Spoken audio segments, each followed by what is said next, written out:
قال الذين يفعلون العادة السرية هل يدخلون في هذا الحديث؟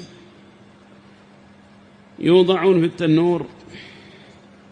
جاء في بعض الأحاديث العينان تزنيان واليد تزنيان وزناها البطش، والرجلان تزنيان وزناها المشي، ويصدق ذلك ويكذبه الفرج، وسمي زنا هذا الذي يحصل باليد.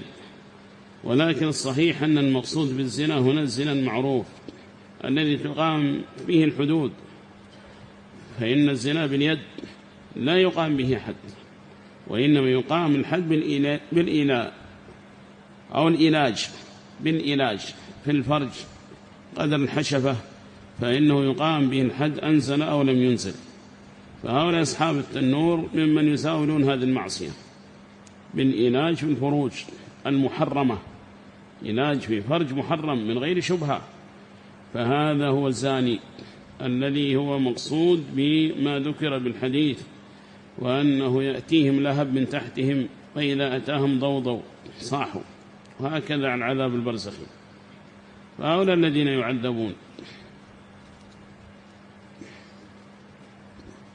وأما هذا فزنا سمي زنا، العين تزني وزناها النظر، لكن لا يقام حد بهذا،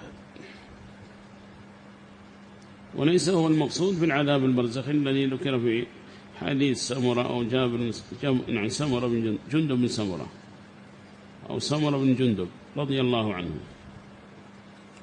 وهكذا أيضا ليس المقصود أيما امرأة خرج من بيتها متعطرة فهي زانية فهي زانية فهي زانية، وإنما المقصود أن إثمها إثم زانية، وليست بزانية بالمعنى الشرعي الذي جاءت به الأدلة وتقام الحدود، وإلا هي زانية، الشرع سماها زانية، لكن المقصود أن إثمها إثم زانية، لأنها تسبب في جريمة الزنا وتدعو الناس إلى المصائب هذه وتعرض نفسها للفتنة وتعرض غيرها الفتنة، فإثمها إثم زانية وليست بزانية يقام عليها حد. فإذن المقصود بالحديث من يزاول هذه الجريمة بإلاج فرجه في فرج محرم.